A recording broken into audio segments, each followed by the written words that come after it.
مقصد صرف یہ ہے کہ پاکستان میں اس وقت جو ڈالر کی پیرٹی ورسز روپی ڈسٹرب ہو رہی ہے اس کو کنٹرول کرنا تھا، اور اس وقت گورنمنٹ کے سیریس انسٹرکشنس ہیں کہ تمام وہ حوالہ ہنڈی کے مرکز جو اس قسم کے انلیگل کاروبار میں ہیں جس سے سرکار کو فائنینشیل لاس ہو رہا ہے اور ایک عام غریب آدمی کو اس کا نقصان سے مختلف ریٹس ہوئے and all F I A zone Karachi جو ہے اس نے کوئی اب تک 5 یا 6 جو ہے وہ ڈفرینٹ ریٹس کیے ہیں.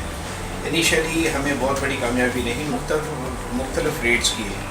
ایک ریٹ جو ہے وہ ہمارا شاپ نمبر 44 سوٹی سینٹر پہ ہوا، جس میں سے ہماری ریکوری جو ہے وہ اوور 42 کروڑ اور 33 لاکھ اور کچھ روپے یہ برابر ہے.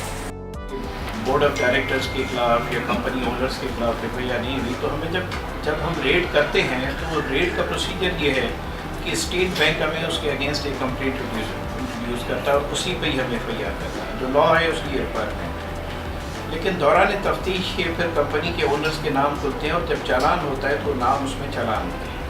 تو یہ نہیں سمجھیں کہ جو انیشیل ایف آئی آر میں نام آ گئے وہیں ہے، کہ جس گورنمنٹ لیول کے ڈیسیشن میں یہ ظاہر کرنا ہوتا ہے.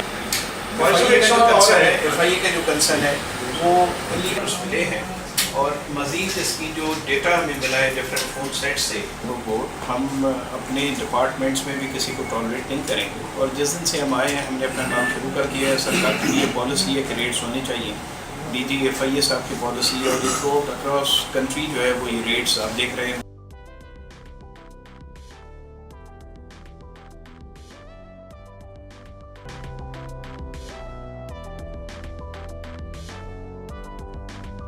جگہ تو دو نکلنے کی. ہاں یہ صحیح جملہ ہے، شاید کوئی غلط نکل اگلی ہے بھائی تھوڑا 6 مہینے سے تنخواہ نہیں ملے. یہ ہے شاید کیا یار کام بات کر رہے ہیں دولت نے نہیں